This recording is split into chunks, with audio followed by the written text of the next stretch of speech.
Hello दोस्त। तो हमने भाई पढ़ा था, जो नर्वस सिस्टम पढ़ा था उसके दो पार्ट पढ़े थे हमने। सेंट्रल नर्वस सिस्टम और परिधीय नर्वस सिस्टम, सेंट्रल और पेरिफेरल। तो सेंट्रल नर्वस सिस्टम में हमने क्या पढ़ा था, केंद्रीय तंत्रिका तंत्र में हमको पढ़ा था कि ह्यूमन ब्रेन के बारे में और स्पाइनल कार्ड यानी मेरुरज्जु के बारे में हमको पढ़ना है। हमने पेरिफेरल नर्वस सिस्टम यानी परिधीय तंत्रिका तंत्र के बारे में पढ़ चुके हैं पिछले वीडियो में। आज हम केंद्रीय तंत्रिका तंत्र, जो कि बहुत ही महत्वपूर्ण होता है, उसमें मनुष्य के मस्तिष्क और मेरुरज्जु के बारे में जानकारी हासिल करना होता है। तो हम एक विशेष प्रकार तरीके से बहुत ही अच्छे से पढ़ेंगे क्या, मानव मस्तिष्क और मेरुरज्जु को, है ना। इस तरह हम पढ़ेंगे कि हमें इसके बाहर जो है कोई चीज आपको नहीं पढ़नी पड़ेगी दोस्त। आप जो है ना तो कहीं भटकना, ना तो किसी और की क्लास देखना। मैं आपको इतना विश्वास दिलाता हूँ कि अगर आप इतनी नोट्स को ही पढ़ लिए तो आप रेलवे ग्रुप डी एसएससी जो वनडे एग्जाम में आपको क्वेश्चन बाहर से नहीं पूछा जाएगा। ये नोट्स इतनी आसानी से नहीं बनी है। इस नोट्स की कीमत तब समझोगे जब एक बार अगर पढ़ लोगे दोस्त, ठीक। तो मानव मस्तिष्क एवं मेरुरज्जु के बारे में पढ़ना है। तो हम सबसे पहले मानव मस्तिष्क के बारे में पढ़ते हैं, ह्यूमन ब्रेन के बारे में पढ़ते हैं, ठीक।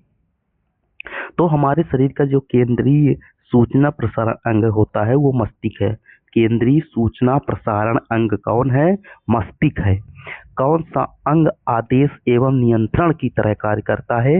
वो भी मस्तिष्क है। एक एक क्वेश्चन को ध्यान से देखना है और एक एक क्वेश्चन को याद करके रखना है, समझ के रखना है।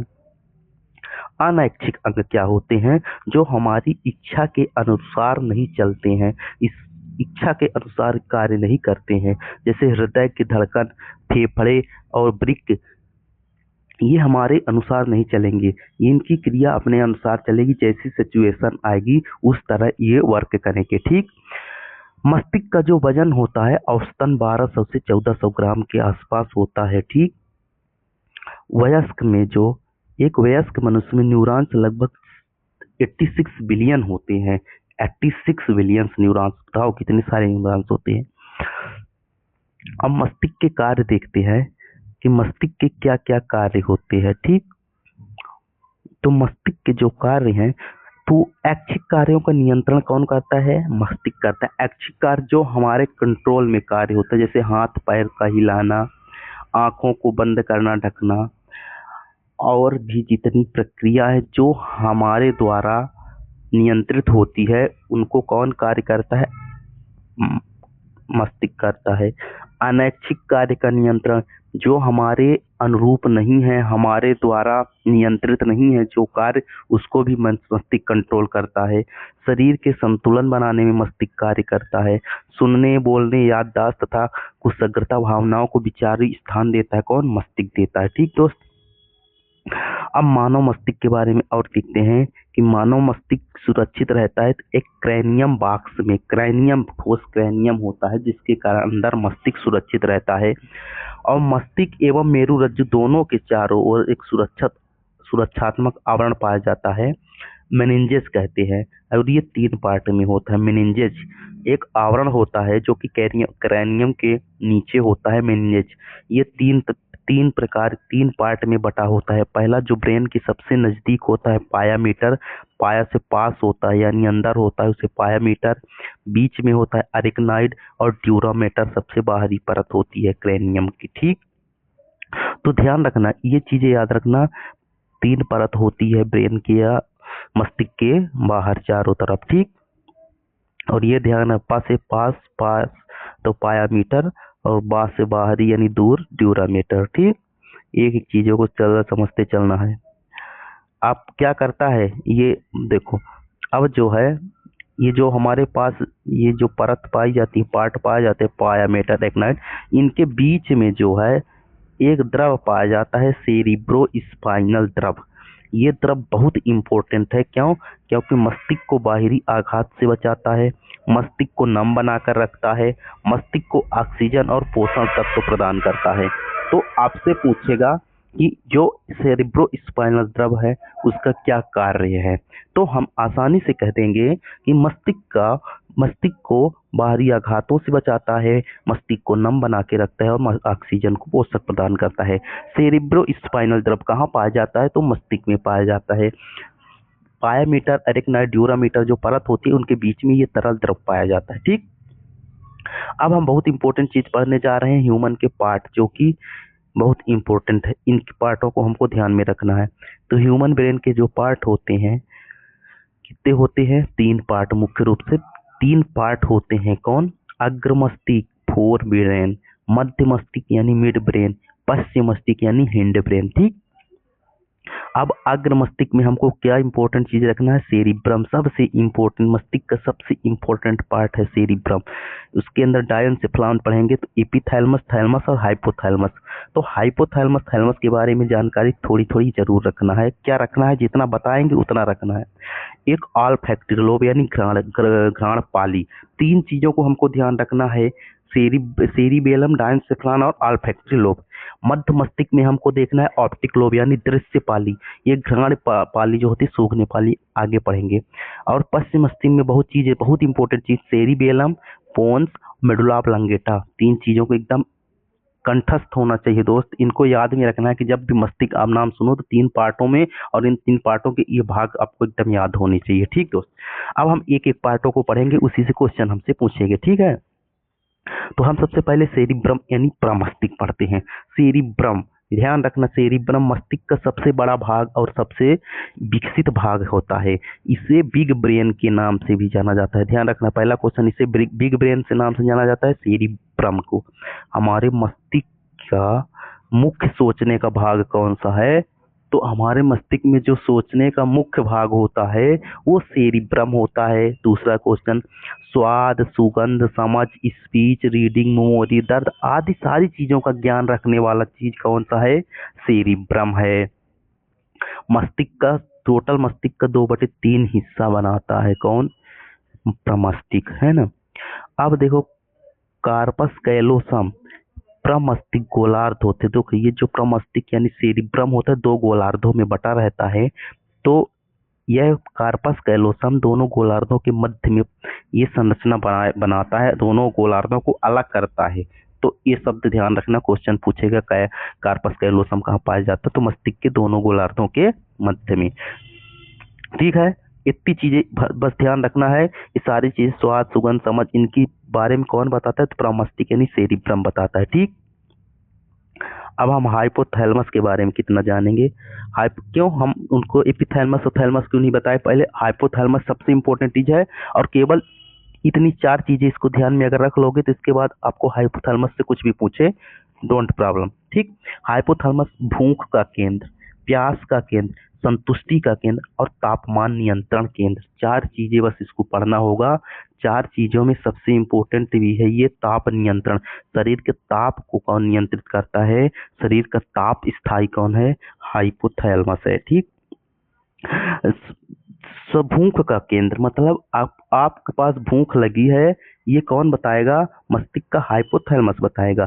आपको प्यास लगी है, ये बताएगा। संतुष्ट हो गए, आप खाना खा लिए, संतुष्ट हो गए, तो हाइपोथैलेमस संदेश देता है। वरना अगर हाइपोथैलेमस डैमेज हो गया आपका ना, तो आप कितना भी खाओगे आपको पता नहीं चलेगा कि हाँ हमारा भूख मिट चुकी है और हम संतुष्ट हो चुके हैं। इसलिए हाइपोथैलेमस बहुत इंपॉर्टेंट है। तो इस 4 चीजों को आपको ध्यान में रखना है। हाइपोथैलेमस का शरीर का ताप स्थायी कहा जाता है। ठीक, थैलेमस के बारे में एक चीज इतना याद रखना है, 2 चीजें बस, कि इसे मस्तिष्क का प्रसारण केंद्र कहा जाता है। यह सूचनाओं को एकत्रित करता है और सेरिब्रम के पास भेजता है। इसका मतलब थैलेमस जो होता है, थैलेमस का ना तो ज्यादा वर्क है, बस वो सूचनाओं को एकत्रित करता है और मस्तिष्क के सेरिब्रम तक पहुंचा देता है अपनी बातों को। ठीक, तो इतना बस ध्यान रखना है कि मस्तिष्क का प्रसारण केंद्र के नाम से जाना जाता है, कि प्रसारण केंद्र है। ठीक, अब घ्राण पिंड हमने पढ़ा था, घ्राण पिंड। घ्राण पिंड यानी ऑल्फैक्टरी लोब। घ्राण मतलब होता है सूंघना, तो सूंघने का कार्य यानी गंध का कार्य करता है कौन, गंध की पहचान कौन कराता है, घ्राण पिंड कहता है, ऑल्फैक्टरी लोब। और कुत्ते की घ्राण पिंड सबसे ज्यादा विकसित होते हैं और सबसे बड़े होते हैं, क्यों, इसीलिए कुत्ते सूंघने की क्षमता सबसे ज्यादा होती है, तो ऑल्फैक्टरी लोब यानी घ्राण पिंड कुत्ते का सबसे ज्यादा विकसित होता है। तो घ्राण पिंड का मतलब होता है कहाँ होता है, मस्तिष्क के अग्रभाग में होता है, ठीक। अब मस्तिष्क का पश्च भाग देखते हैं, ठीक है। मस्तिष्क का पश्च भाग में हमने पढ़ा था, मस्तिष्क का पश्च भाग से पहले थोड़ा हमको देखना है मध्य मस्तिष्क। तो मध्य मस्तिष्क क्या होता है, मध्य मस्तिष्क मिड ब्रेन का कुछ नहीं काम है, अग्र मस्तिष्क एवं पश्च मस्तिष्क के बीच संबंध स्थापित करता है, मतलब ज्यादा विकसित नहीं है मध्य मस्तिष्क, इसमें ज्यादा कुछ नहीं है, बस इसमें एक दृष्टिपाली है, मध्य मस्तिष्क में होता है, जो दृष्टिपाली होती है, देखने वाली। तो देखने के लिए जो लोब होता है, विजुअल लोब होता है, तो इसको बस इतना ध्यान रखना, दृष्टिगत पाली विजुअल विजुअल लोब कहाँ होता है मस्तिष्क के, तो मध्य मस्तिष्क में होता है, और अग्र मस्तिष्क पश्चिम मस्तिष्क के बीच समन्वय स्थापित करता है, ठीक। उसके बाद पश्चिम मस्तिष्क या हिंड ब्रेन में सबसे ज्यादा इंपॉर्टेंट है सेरिबेलम को देखेंगे। ब्रेन का दूसरा सबसे बड़ा भाग है, सबसे बड़ा भाग सेरिब्रम था, दूसरा सबसे बड़ा, इसे लिटिल ब्रेन के नाम से जाना जाता है, लिटिल ब्रेन के नाम से जाना जाता है, ठीक। ऐच्छिक क्रियाओं का नियंत्रित करता है, मांसपेशियों के घुमाव को नियंत्रित करता है, ठीक, और शरीर की सही स्थिति और संतुलन को बनाए रखता है, ठीक। मांसपेशियों को घुमाव एवं नियंत्रण कौन करता है, अनुमस्तिष्क, ठीक। अब पोन्स के पास पढ़ते हैं, पोन्स पोन्स पोन्स के बारे में ध्यान रखना। पोन्स क्या होता है, मस्तिष्क के विभिन्न भागों को जोड़ता है, मस्तिष्क के जो अन्य भाग हैं, मेडुला ऑब्लांगेटा, पश्चिम मस्तिष्क, अग्र मस्तिष्क, मध्य मस्तिष्क, इन सब को जोड़ने का काम करता है, और कुछ अनैच्छिक क्रियाओं को नियंत्रण करता है, हमारे श्वसन दर को भी नियंत्रित करता है, तो ध्यान रखना श्वसन दर को नियंत्रित करता है थोड़ा पोन्स, और कुछ अनैच्छिक क्रियाओं को, सारी अनैच्छिक क्रियाओं का नियंत्रण आगे पढ़ेंगे मेडुला करता है, मेडुला ऑब्लांगेटा, ठीक। तो हमने सेरिबेलम के बारे में पढ़ा कि कुछ ऐच्छिक क्रियाओं का नियंत्रण सेरिबेलम कर रहा है, तो अनैच्छिक क्रियाओं का नियंत्रण कौन कर रहा है, तो सबसे इंपॉर्टेंट चीज ध्यान रखना, मेडुला ऑब्लांगेटा। मेडुला मेडुला का क्या काम, ध्यान रखना, सबसे पहला क्वेश्चन इससे बनता है कि हमारी अनैच्छिक क्रियाओं का नियंत्रण कौन करता है, तो मेडुला। अनैच्छिक क्रिया जिसमें हमारा कंट्रोल नहीं है, उसमें नियंत्रण मेडुला का रहता है, ये क्वेश्चन सबसे ज्यादा बनता है। फिर बनता है निगलने, उगलने या उल्टी, उल्टी करना किसे नियंत्रित करता है, तो उल्टी करना का नियंत्रण मेडुला में होता है। उपापचय, रक्त दाब, आहार नाल, क्रमाकुंचन गति, ग्रंथि स्राव, हृदय धड़कन, श्वसन केंद्र, पाचक रस का स्राव एवं नियंत्रण क्या करता है, इन सारी क्रियाओं का नियंत्रण कौन करता है, मेडुला। एक एक क्वेश्चन है, ध्यान रखना, आहार नाल की क्रमागति गति को कौन नियंत्रित करता है, आएगा तो मेडुला। ग्रंथि स्राव, हृदय धड़कन को कौन नियंत्रित करता है, मेडुला। पाचक रस का स्राव कौन करता है, मेडुला करता है। और मस्तिष्क को मेरुरज्ज से जोड़ने का कार्य क्यों, ये पीछे भाग में होता है, मेडुला पीछे होता है, यहीं से जो है मेरुरज्ज जुड़ता है, ठीक। तो मेरुरज्जु का होता है, यहीं से जुड़ता है। तो हमने मस्तिष्क का जितनी चीजें पढ़ा सारी इंपॉर्टेंट चीज है, इसके बाहर आपको नहीं पढ़ना है दोस्त। अब हम मेरुरज्ज के बारे में देख लेते हैं थोड़ा, मेरुरज्जु क्या होता है, ठीक। तो मेरुरज्ज या स्पाइनल कार्ड, मेरुरज्ज यानी स्पाइनल कार्ड, तो मेरुरज्ज यानी क्या होता है, स्पाइनल कार्ड, यह भी सीएनएस का भाग है, केंद्रीय तंत्रिका तंत्र, सेंट्रल नर्वस सिस्टम का ये भी भाग है। और मस्तिष्क के अंतिम भाग मेडुला ऑब्लांगेटा से जुड़ा रहता है। ये जो मेरुरज्ज जो होता है, जो रीढ़ की हड्डी होती है उसके अंदर पाया जाता है, ठीक। चारों ओर से मेरुदंड जो है रीढ़ की हड्डी से घिरा होता है। पहला क्वेश्चन, मेरुरज्जु के मध्य सकरी नाल होती है जिसे केंद्रीय नाल कहते हैं, इसी में एक द्रव भरा रहता है जिसे झिल्लियों के बीच, इसे प्रमस्तिष्क या सेरिब्रम स्पाइनल फ्लूइड कहते हैं, ठीक। चारों तरफ इसमें भी झिल्ली पाई जाती है, जिस तरह मस्तिष्क में पाई जाती है, सबसे अंदर पायामीटर, फिर एक्टिन, फिर उसके बाद ड्यूरामीटर। मेरुरज्ज की लंबाई लगभग 4 से 45 सेंटीमीटर होती है, फीमेल 42 सेंटीमीटर। बस इतनी चीजें, जितना पता इतना एकदम अच्छे से पढ़ना है, इतनी चीजें पाई जाती है, रीढ़ की हड्डी के अंदर पाई जाती है, ये चीजें जानते होंगे। मेरुरज्ज जो कि मेडुला ऑब्लांगेटा से जुड़ा रहता है, रीढ़ की हड्डी जो होती है उसके अंदर नली के रूप में पाई जाती है, उसके अंदर ये संरचनाएं पाई जाती है, ठीक। अब इसका कार्य इंपॉर्टेंट है, देख लेते हैं इसका कार्य क्या है। मेरुरज्जु का कार्य प्रतिवर्ती क्रियाओं का नियंत्रण, बिना सोचे समझे तुरंत संपादित करने वाली क्रिया होती है प्रतिवर्ती क्रिया। तो पहला क्वेश्चन बनता है, सबसे ज्यादा इंपॉर्टेंट क्वेश्चन मेरुरज्जु के बारे में बनेगा कि प्रतिवर्ती क्रियाओं का नियंत्रण कौन करता है, मेरुरज्जु करता है।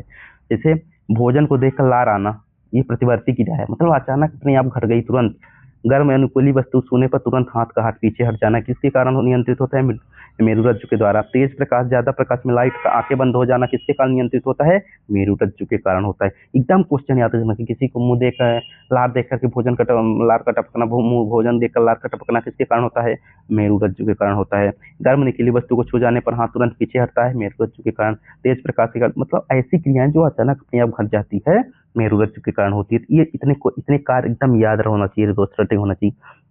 अब देखना, जो कपाली मनुष्य के कपार में और मनुष्य के मेरुरज्जु में जो तंत्रिकाएं या नब्स पाई जाती हैं, तो जो कपाल में पाई जाती है क्रेनियल नर्व, और जो स्पाइनल कार्ड यानी मेरुरज्जु में पाई जाती है उसे मेरुरज्जु तंत्रिकाएं कहते हैं। ये पूछेगा सबसे ज्यादा, देखो ध्यान में रखना, 12 जोड़ी पाई जाती है कपाल में और 31 जोड़ी पाई जाती है स्पाइनल कार्ड में, ठीक है।